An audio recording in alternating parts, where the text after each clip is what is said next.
We're doing everything we can to be as transparent as we can. You've known me a while, and I think you know by now from what you've seen in the last few weeks that we're trying to be really open.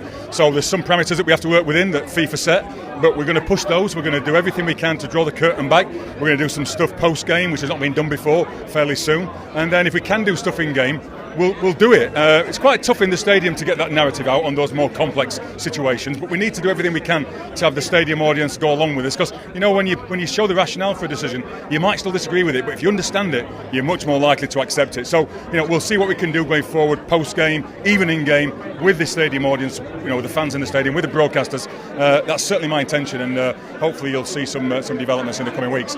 We've had 20 games in the Premier League, and as expected, the use of video assistant referees has become a major talking point. One question supporters have been asking is why they can't see what's happening when an incident is being checked or reviewed. They only get a message. The game's lawmakers have told us they don't want to put further pressure on referees by allowing instant replays. Footage is banned in the moment. They're worried players, managers and fans could pile on the pressure if decision-making clips were shown at the same time that officials see it. There's nothing to stop those stadiums with big screens showing replays after a decision has been made. Premier League grounds will only currently show overturned decisions, such as disallowed goals.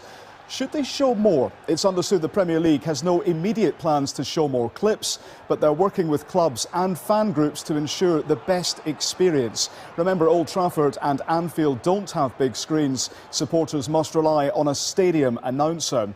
On average, there were fewer checks and overturned decisions in the last round of matches, an average of 6 checks per game compared to 7. World football has been thrown into unprecedented turmoil after FIFA reportedly intervened in the explosive VAR controversy surrounding the clash between Manchester United and West Ham United. What began as a fiercely contested Premier League encounter quickly spiraled into one of the most debated officiating storms in recent memory. The match was overshadowed by a series of contentious decisions, with one pivotal VAR review becoming the center of national and international scrutiny. Players protested, managers voiced their frustration, and pundits questioned whether the technology designed to eliminate clear and obvious errors had instead deepened the controversy. In the days that followed, pressure mounted. Fans demanded transparency. Analysts dissected footage frame by frame. Social media erupted with accusations of inconsistency and claims that the outcome of the match had been fundamentally compromised. The uproar grew so intense that football's global governing body was reportedly compelled to step in. According to emerging reports, FIFA conducted a detailed review of the officiating process and determined that serious errors had occurred during the match. In a move described by many as extraordinary,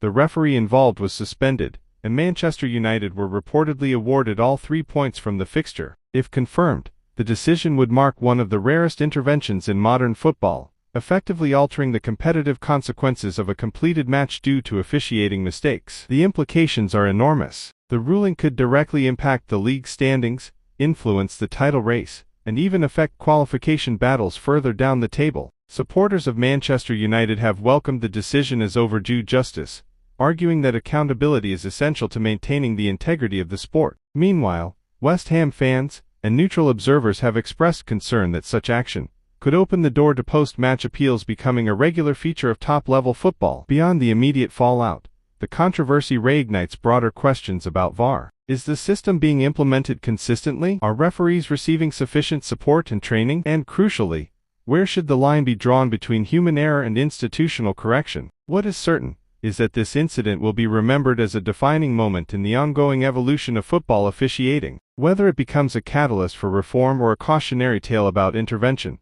the shockwaves from this decision